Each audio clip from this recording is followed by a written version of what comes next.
Hey everyone, and welcome back to Ontario Cryptids. I hope you guys are enjoying the shorts. I will be continuing to upload them 3 times a week for now. Maybe I'll get up to 4 or 5 times a week. Next time, they should be in the proper format. Today I have 3 stories to share, one of which comes from the Phantoms and Monsters webpage, and I will leave a link in the description below. If you have an encounter story that you would like to share, then please forward your stories to OntarioCryptids@gmail.com. I would be honored to share your story with like-minded people. Now sit back and relax as we begin with today's encounters.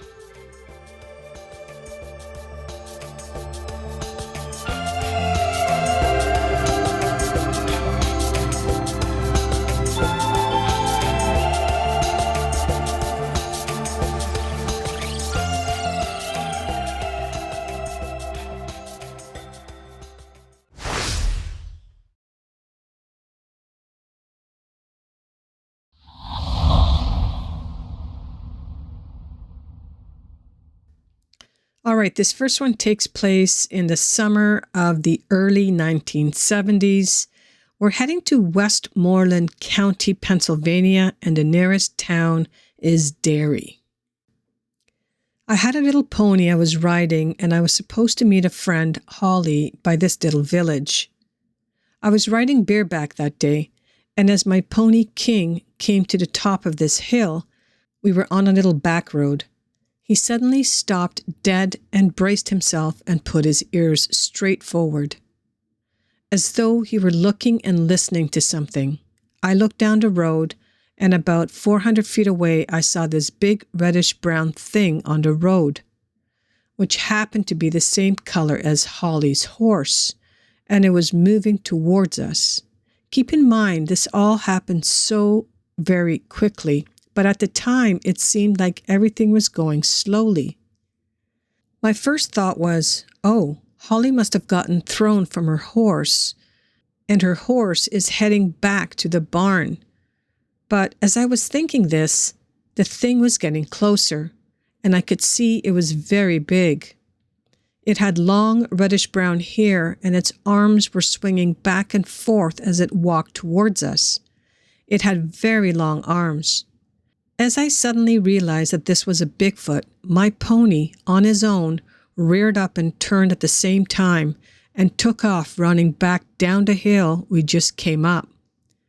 Believe me, I had to hang on.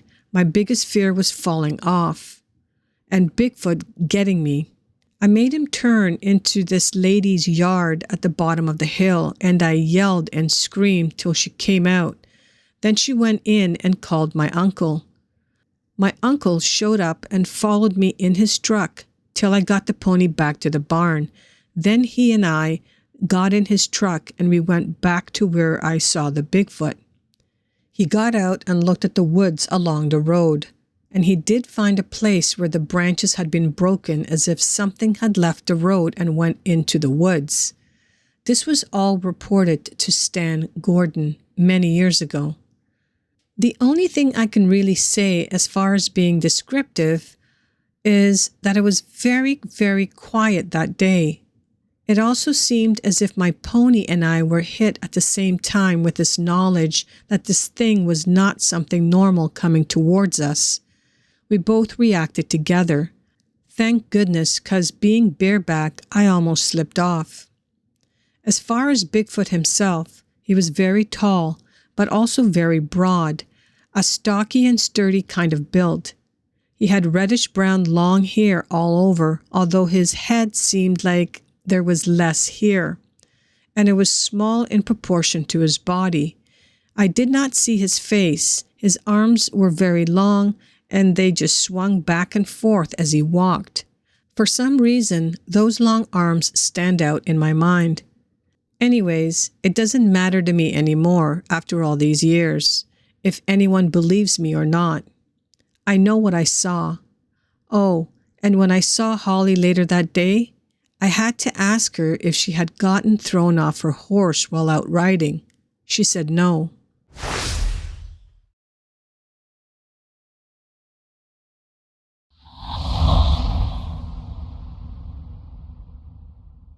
This next one takes place on September 27th of 2008. We're going to Carbon County, Wyoming, and the nearest town is Encampment.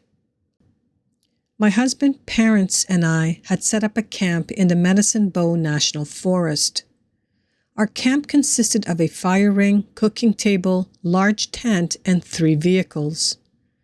My parents slept in the tent and we slept inside of our truck.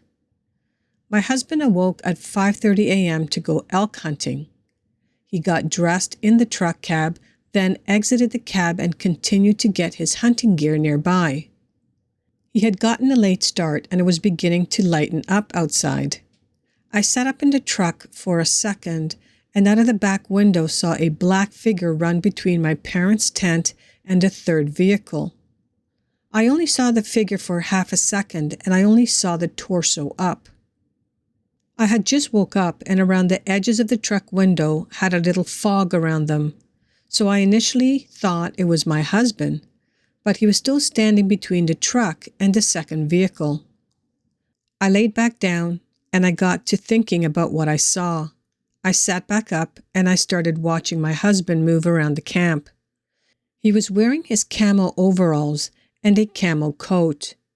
The way he moved was slow and sluggish compared to what I saw earlier. My husband soon left to go hunting. Maybe 10 minutes later, my brother pulled into the campsite and parked his vehicle and walked into the woods to go hunting. He was also dressed in camo and was nowhere near as smooth and fluid as what I saw running. The animal I saw was black. It almost looked like it was wearing a hoodie, hood up.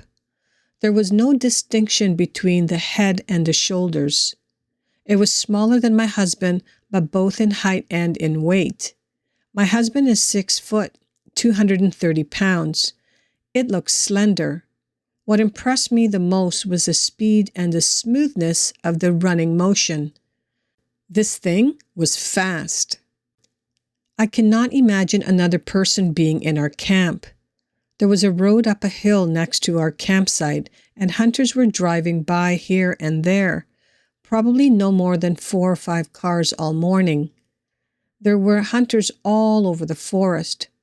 The keys were all in our 4-wheelers and all of the vehicles were unlocked.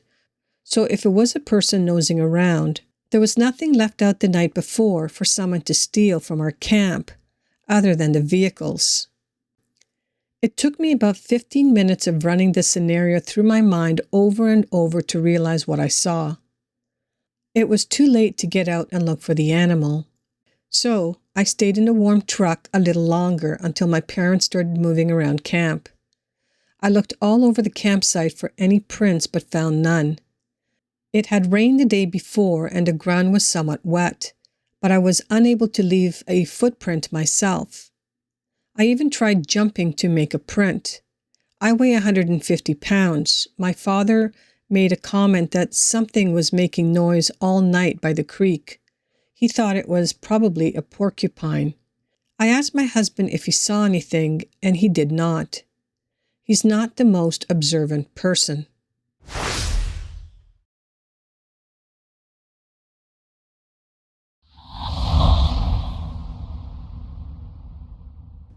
This last encounter takes place in November of 2020. We're heading to Tioga County, Pennsylvania, and the nearest town is Tioga, and I hope I pronounced that correctly. I was driving home on an isolated road through a mountainous area. It was late and dark, and I honestly couldn't have told you exactly where I was. All I knew was that I was in Tioga County, Pennsylvania, and that I needed to stay on the road I was on until I finally left the state and hit my home territory in New York. I was in and out of a dream state. You know how it is when you're exhausted and trying to push on. I was so exhausted that even a caffeine wasn't giving me what I needed, and I was too cheap to spend the money on a hotel.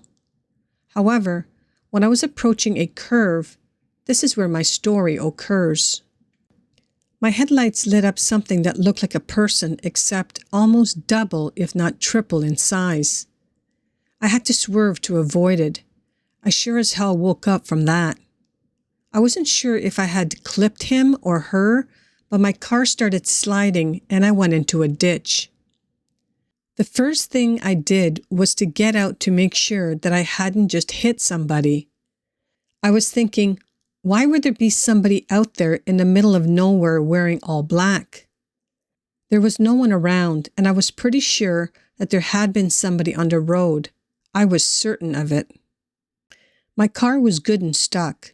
The tires wouldn't grip the mud. I didn't want to call for a tow truck, but it was looking like that was my only option.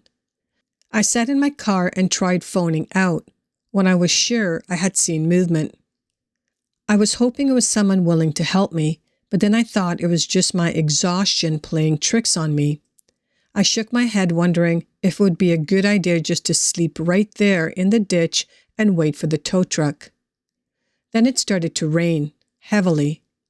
I was very tired and the sound of the rain wasn't helping me to stay awake.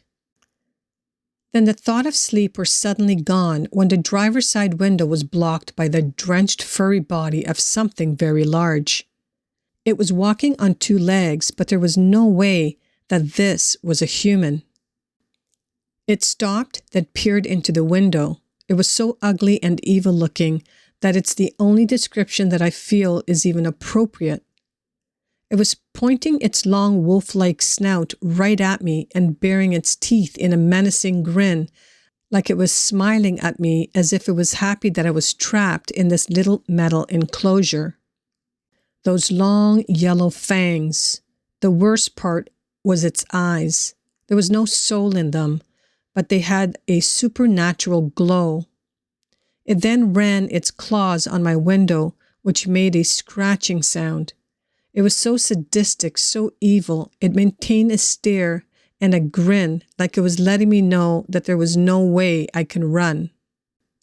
I then noticed another wolf-like creature come out from the downpour, and then another. I don't know how many there were, but I was paralyzed with fear. It seemed like forever, though it was only a matter of seconds. But then they instantly disappeared. I looked around hoping that they were gone, and then I wondered why they took off. I soon found out.